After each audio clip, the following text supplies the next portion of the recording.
नमस्कार साथियों, मैं हूं आपका दोस्त अतुल जायसवाल और आप सभी का मैथमेटिक्स मेमोरी में बहुत स्वागत करता हूं और उम्मीद करता हूं कि आप सब बहुत अच्छे होंगे।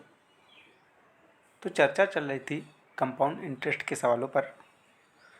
चूँकि ये कई टाइप में सवाल इनके हैं, तो इसी सिलसिले में हम इस पर बात कर रहे थे और आज एक नए टाइप पर हम लोग चर्चा करने वाले हैं कंपाउंड इंटरेस्ट के।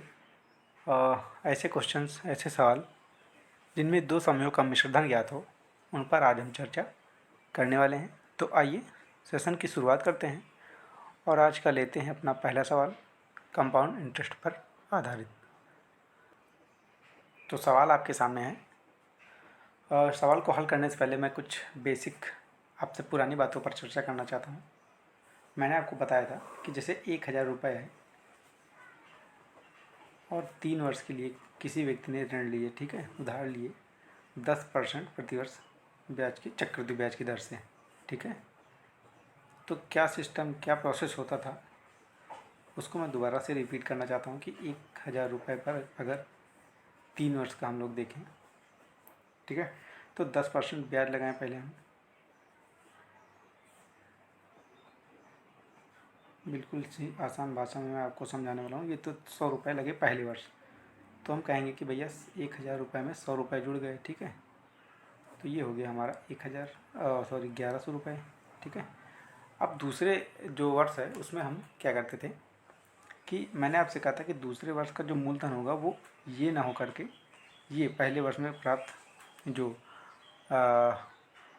अमाउंट है ना, जिसको हम ए कहते हैं, चक्रवृद्धि मिश्रधन, वो हमारा मूलधन का काम वही करने वाला है, ठीक है।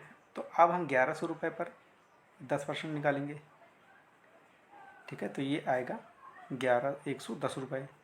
तो हम 1100 और 110 रुपये लिखेंगे, ठीक है। तो ये आ जाएगा हमारा 1210 रुपये। दूसरे वर्ष जो अमाउंट होगा, दूसरे वर्ष जो चक्रवृद्धि मिश्रधन होगा वो हमें प्राप्त हुआ। तीसरे वर्ष जब हम चर्चा करेंगे तो हम 1210 रुपये पर निकालेंगे 10% ब्याज, ठीक है। क्योंकि हर वर्ष यहाँ पे जो प्रिंसिपल है वो बदलता रहता है, तो ये 121 रुपये हमें तीसरे वर्ष का ब्याज मिला। तो हम लिखेंगे 1210 प्लस 121 ब्याज के रूप में प्राप्त हुए और इसे हम जोड़कर लिखेंगे 12 एक 1300, 21 10 31, 1331 रुपये, ठीक है। तो हम कह सकते हैं कि तीसरे वर्ष का जो मिश्रधन है वो 1331 रुपये, दूसरे वर्ष का जो मिश्रधन है वो 1210 रुपये और पहले वर्ष का जो मिश्रधन है वो 1100 रुपये है, ठीक है। इसको हम इस फार्मूले से डायरेक्ट भी निकाल सकते हैं, लेकिन मैंने आपको समझाने के लिए बताया, ठीक है। ए बराबर P 1 + R/100 की पावर T, ठीक है। इससे भी निकाला जा सकता है तीसरे वर्ग का डायरेक्ट, लेकिन क्रम वाइज कैसे कैसे चीज़ें काम करती हैं मैंने आपको एक सीरियल में बताया, ठीक है। तो अब मैं बताना ये चाहता हूँ यहाँ से आपको कि जैसे मान लीजिए अगर आपको ये मूलधन दिया ही ना जाए, ठीक है, और कहा जाए कि दूसरे वर्ष का मिश्रधन 10% चक्रवृद्धि ब्याज की दर से दूसरे वर्ष का मिश्रधन 1210 रुपये है, तो तीसरे वर्ष का मिश्रधन ज्ञात करें। तो आप इस फार्मूले का यूज नहीं कर सकते ना, तब आपको इसी मिश्रधन की सहायता से 10% का ब्याज निकालना होगा और इसी मिश्रधन में जोड़ना होगा, क्योंकि यही मूलधन का काम करेगा तीसरे वर्ष के लिए, ठीक है। तो चूँकि ऐसी बातों का, ऐसी जो पॉइंट्स है उनका ऐसे सवालों में काफ़ी ज़्यादा यूज होने वाला है, तो इसलिए मैंने आपको समझाने का प्रयास किया। तो चलिए अब आते हैं हम लोग बिल्कुल सवाल पे आते हैं। कोई धनराशि चक्रवृद्धि ब्याज की दर से 3 वर्षों में 2400 रुपये और 4 वर्षों में 2520 रुपये हो जाती है, ठीक है। 3 वर्ष में 2400 रुपये और 4 वर्ष में 2520 रुपये हो जाती है, ठीक है। तो हमें करना क्या है, 3 वर्ष का जो मिश्रधन है 2400 रुपये और 4 वर्ष का जो मिश्रधन है 2520 रुपये, ठीक है। इनका डिफरेंस ले लेना है। कितना आएगा डिफरेंस भाई? ये आ जाएगा 0। डिफरेंस का मतलब इन दोनों का जो बड़ा होगा उसमें से छोटा हम घटाएंगे, ठीक है। ये 20 और ये 120 रुपये डिफरेंस आएगा। तो हम कह सकते हैं कि 3 से चौथे वर्ष में जो ब्याज लगा वो 120 रुपये का लगा, ठीक है। एक बात और मैं आपको क्लियर कर देना चाहता हूँ कि जो चक्रवृद्धि ब्याज होता है उसमें जो ब्याज होता है वो साल और दर साल ये बदलता रहता है ना। जैसे हमने कहा था कि साधारण ब्याज में क्या होता था कि 10% का ब्याज लग रहा है, तो वो 10% एक अमाउंट को क्रिएट करता था और हर साल वही अमाउंट जो है वही एक राशि जो है जुड़ती रहती थी अपने मेन प्रिंसिपल में, ठीक है। लेकिन यहाँ पे हर बार देखिए, यहाँ पे 100 रुपये जुड़ा, यहाँ पे 110 रुपये जुड़ा, यहाँ पे 121 रुपये जुड़ा, ऐसे ही बार बार ये चीज़ें बदलती रहेंगी। तो ये केवल 120 रुपये 3 वर्ष से चौथे वर्ष में जाने के लिए है, ठीक है। तो 3 वर्ष से चौथे वर्ष में जब गया तो ये ब्याज के रूप में हमें 120 रुपये मिला। हम कह सकते हैं कि जो चक्रवृद्धि ब्याज है, कंपाउंड इंटरेस्ट है, वो 120 रुपये है, ठीक है। अब इसका हमें कहा जा रहा है कि इसकी दर क्या है, ठीक है। तो दर हम लगाते हैं हमेशा किस पे, मूलधन पे। तो मूलधन इसके लिए क्या है, तीसरे वर्ष का जो मिश्रधन है वही मूलधन बन जाएगा, ठीक है। हमने यहाँ भी देखा था कि जब हम तीसरे वर्ष का ब्याज निकाल लेते, तीसरे वर्ष का मिश्रधन निकाल लेते, तो हमने इसको मूलधन माना था, ना कि इसको, ठीक है। तो यहाँ पे ये चीज़ें होती हैं, थोड़ा सा आप ध्यान देने की कोशिश करें। तीसरे वर्ष का जो मिश्रधन है वो 24 रुपये है, तो हम करेंगे क्या, 120 रुपये ब्याज का और 24 रुपये तीसरे वर्ष का मिश्रधन गुणे 100, काटते हैं इसको 0 और 12 से काटते हैं इसको, 12 दूनी 24, 2 से काटते हैं 5, तो 5% का हमें जो ब्याज है वो प्राप्त हो गया। आई होप आप सबको समझ में आ गया होगा। ऑप्शन नंबर ए हमारा सही हो जाएगा, ठीक है।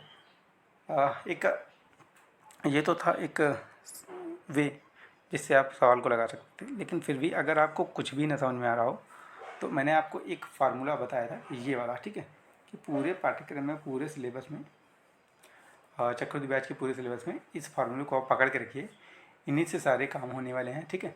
तो जब भी आपको कोई चीज़ समझ में ना आए, इस फार्मूले पर अपनी चीज़ों को अप्लाई करिए बारी बारी से, है ना। आइए एक नए पेज में मैं आपको इसे भी समझाता हूँ। तो आइए सवाल को एक बार हम लोग फिर से पढ़ते हैं। की दर से 2400 और 4 वर्षों में 2520 रुपये हो जाता है, ठीक है। तो वार्षिक दर क्या है, ठीक है। ये वाले 24 रुपये की जो मिश्रधन है पी हमें दिया नहीं गया है, 1 + r, चूँकि r को फाइंड आउट करना हमें की पावर टी का मतलब हुआ 3 वर्ष, ठीक है। ऐसा ही हम इसके लिए 4 वर्ष के लिए भी देखते हैं। तो ये हो जाएगा 2520 रुपये बराबर P1 + r/100 की पावर टी की जगह पे 4। अब क्या करेंगे, इस समीकरण से इसको भाग दे देंगे, ठीक है। ये हो जाएगा 2520 बटे 2400 बराबर P1 + r/100 की पावर 4/P1 + r/100 की पावर 3, ठीक है। हमने इसको लिखा, ठीक है, ये वाला, और बटे में इसको लिखा, इस पूरे समीकरण को, ठीक है। तो लेफ्ट हैंड वाले के नीचे लेफ्ट हैंड वाले को हमने रखा और राइट हैंड वाले के नीचे राइट हैंड वाले को रखा, ठीक है। अब इसको सॉल्व करते हैं। 0 से 0 कटेगा, ये कटने वाला है 2 से, 2 × 2, 2 × 4, 2 × 2, 2 × 4, 2 × 12, 126 और कटेगा, 2 से काटते हैं, 2 × 12, 2 × 6, 2 × 12, तो 63/60, 63/60 हो जाएगा ये, ठीक है। पी से पी को हम लोग काट देते हैं और ये घात में 4, ये 3 आपस में घट के एक घात बचेगी, 1 + r/100, ठीक है, पावर में 1। अब आगे देखते हैं, यहाँ पे 3 से और कटेगा, 3 दूनी 6, 21, 21/20, 21/20 बराबर 1 + r/100, ठीक है। r की वैल्यू हम आसानी से निकाल सकते हैं, यहाँ से एक को इधर भेजते हैं तो ये हो जाएगा 21 - 20/20 बराबर r/100। 20 से काटते हैं, 20 × 5 = 100 और 21 में से 20 जाएगा, 1 बचेगा बटे 5, r/5। तो r की वैल्यू हम यहाँ से कह सकते हैं कि r बराबर 5%, है ना। वही आंसर है। तो अगर आपको लगता है तो, और अगर आपके मन में कुछ भी है कि ये क्या दिया गया है, क्या उसमें कुछ दिया ही नहीं गया है, तो फिर आप इसका यूज कर सकते हैं, इस फार्मूले का यूज आप कर सकते हैं बेझिझक, बिना किसी संकोच वश, ठीक है। आएगा तो ठीक है, नहीं आएगा तो फिर एग्ज़ाम है भाई, है ना, कुछ तो सीखने को मिलेगा। चलिए बढ़ते हैं आगे। तो हमारा अगला सवाल, आज हम इसी तरह के सवालों को हल करने वाले हैं। तो मैंने आपको पहले समझा दिया है, तो अब फटाफट से हम केवल सोल्यूशन की तरफ ध्यान देंगे। कोई धनराशि चक्रवृद्धि ब्याज की दर से 2 वर्षों में 600 रुपये और 3 वर्षों में 624 रुपये, 3 वर्ष में 624 और 2 वर्ष में 600 रुपये, डिफरेंस लेंगे 24 रुपये का आएगा, ठीक है। तो ये हुआ सिंपल इंटरेस्ट, ₹24 के बराबर। अब इसका हमें ये निकल तो आया, लेकिन इसकी दर निकालनी है, ठीक है हमें। तो दर के लिए हमें इसका मूलधन चाहिए, और मूलधन होता है 1 वर्ष पहले का, यानी कि 3 वर्ष से 1 वर्ष पहले 2 वर्ष का ये मूलधन हमारा हो जाएगा, ठीक है। तो 24/600 गुणे 100,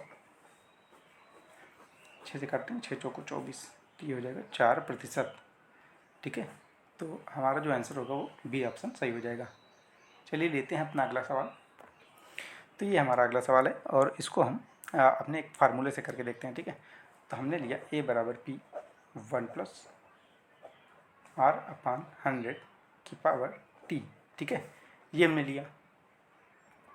अब हम यहाँ पे बारी बारी से चीज़ों को रखेंगे। 1 वर्ष के अंत में, यानी कि अंत में 650 रुपये, तो 650 रुपये हमें मिश्र धन मिला। p हम वैसे रखेंगे 1 + r/100 की पावर 1 वर्ष मतलब t, ठीक है। और दूसरा देखेंगे दूसरे वर्ष के लिए, दूसरे वर्ष के अंत में 676 रुपये, 676 बराबर p 1 + r/100 की पावर दूसरे वर्ष है, तो हम t की जो वैल्यू है वो 2 रखने वाले हैं, ठीक है। अब बड़ी संख्या से छोटी संख्या में छोटी संख्या से बड़ी में भाग देंगे, यानी 676/650, और p 1 + r/100 की पावर 2 से इसको p 1 + r/100 की पावर 1 है ना, इससे हम भाग देने वाले हैं, मतलब इस वाले समीकरण से इसको हम भाग देने वाले हैं, ठीक है। तो हम करेंगे 676/650 बराबर p 1 + r/100 की पावर 2 बटे 1 p 1 + r/100 की पावर 1, ठीक है। p से p हम लोग काट दें, और इसको काटते हैं 2 से काटें, 13 से कटेगा क्या? हाँ, 13 × 5 = 65, 13 × 5 = 65, 13 दूनी 26, ठीक है। 2 से करते हैं, 25 दूना 50 और 26 दूना 52, तो हो गया हमारा 26/25 बराबर, ये आपस में घट करके 2 में से 1 जाएगा, तो 1 बचेगा, यानी 1 + r/100 की पावर 100, ठीक है, इतना बचेगा। अब आगे इसको यहाँ देखते हैं, इस 1 को इधर भेज देते हैं, 26/25 - 1 बराबर r/100, तो ये हो जाएगा 26 - 25/25 बराबर r/100, ठीक है। 25 से काटते हैं 100 को, 25 चौको 100, तो ये आ जाएगा, ये दोनों घट के 1 है ना, और 1 बराबर r/4, ठीक है। यहाँ से आएगा r का जो मान है वो 4% के बराबर आएगा, ठीक है। लेकिन हमें ज्ञात क्या करना है, हमें ज्ञात करना है वो धनराशि, ठीक है। धनराशि ज्ञात करने के लिए हमें फिर से वही फार्मूला चाहिए, a बराबर p 1 + r/100 की पावर 10, है ना। तो हम चाहे तो इस फार्मूले में रखें 1 वर्ष वाले में, या तो 2 वर्ष वाले में रखें। 1 वर्ष वाले में रखेंगे ज़्यादा आसानी होगी, ठीक है। तो यहाँ पे t की वैल्यू 1 हो जाएगी, r का जो मान हम लोग 4% निकाल ही चुके हैं, p की वैल्यू हमें निकालनी है, और a मिश्रण के रूप में हमें यही रख देना है, ठीक है। आइए देखते हैं इसको।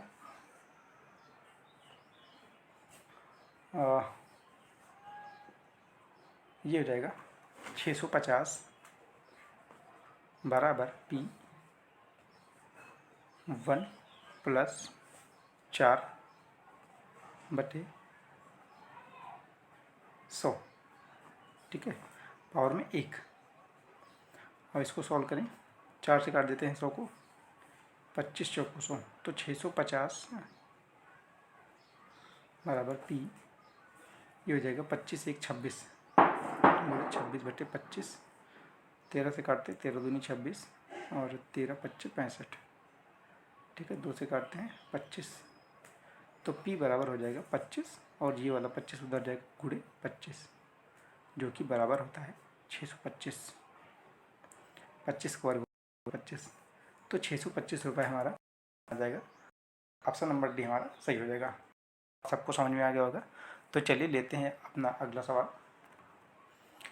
आज का हमारा अगला सवाल है, एक धनराशि निश्चित चक्रवृद्धि ब्याज की दर से 3 वर्ष एवं 2 वर्ष में प्राप्त का अनुपात 21:20 है, दर क्या है? अब थोड़ा सा सवाल यहाँ पे थोड़ा सा कॉम्प्लिकेटेड आ गया है, देख, लेकिन है नहीं। कैसे? अगर हम किसी संख्या से गुणा कर दें तो वो एक पूर्ण संख्या के रूप में आ जाएगी, लेकिन हमें एग्जैक्ट पता नहीं है, तो हम या तो 100 से मल्टीप्लाई करें या 100 से मल्टीप्लाई करें, बात वही होने वाली है। या किसी संख्या से मल्टीप्लाई ना करके इनको 21 और 20 के रूप में ही स्वीकार कर लें, है ना। उसका जो मिश्रधन है वो हम माने, देखिए यहाँ पे 3 वर्ष का मिश्रधन और मिश्रधन, और जो इसका अनुपात है 3 वर्ष और 2 वर्ष, ये हमें दिया गया 21:20। तो यहाँ से कि जो 2 वर्ष का मिश्रधन है वो 20 है, 3 वर्ष का मिश्रधन 21 है, ठीक है। तो हम क्या करेंगे, फिर से वही तरीका, 3 वर्ष का 21 रुपये, ठीक है, और 2 वर्ष का मिश्रधन 20 रुपये, ठीक है। ये दोनों मिश्रधन दिए गए हैं क्रम से, 2 वर्ष का और 3 वर्ष का, ठीक है। अगर इसको हम घटाएं तो 1 रुपये के बराबर हमें प्राप्त होने वाला है, ठीक है। और ये हमारा क्या कहलाएगा, सिंपल इंटरेस्ट, कंपाउंड इंटरेस्ट, ठीक है, चक्रवृद्धि ब्याज कहलाएगा। और इसी याद करनी है की दर, ठीक है। इसके साथ पिछले में, ठीक है, पिछला मूलधन क्या वर्ष से पहले यानी कि 20, दूसरे वर्ष में 20 रुपये हमारा जो मूलधन है उसके सापेक्ष में। तो जो हमारा कंपाउंड इंटरेस्ट है 1/, दूसरे वर्ष का मूलधन, दूसरे वर्ष का मिश्रधन, है ना, गुणे 100, 20 से काटते हैं 20 पंचे 100। तो जो आर का जो रेट है वो 5% का आर, है ना। तो यहाँ पे चाहे आप x से मल्टीप्लाई करके करें तब भी बात वही है, क्योंकि यहाँ पे x और x यहाँ आएगा, यहाँ पे x आएगा घटने के बाद, और x यहाँ आने वाला है फिर से 20x, और x हो जाने वाला है। इसी रखेंगे तब भी ये 100 से 100 कैंसिल हो जाने वाले हैं। तो मैंने डायरेक्ट ले लिया है, चीज़ों को वैसे ही एक्सेप्ट करने का प्रयास किया है, ठीक है। तो ये थे आज के हमारे सवाल आपको कैसे लगे कमेंट सेक्शन में हमें ज़रूर बताएं। आपकी कमेंट्स की हमें इंतज़ार रहता है। तो मिलते हैं फिर एक सेशन, यानी कल ही मिलते हैं, अगले सेशन के साथ कल ही मिलते हैं नए सवालों पर के लिए। तब तक आप खुश रहें, स्वस्थ, और हम वीडियोस पर ऐसे ही। आप सभी का बहुत बहुत धन्यवाद।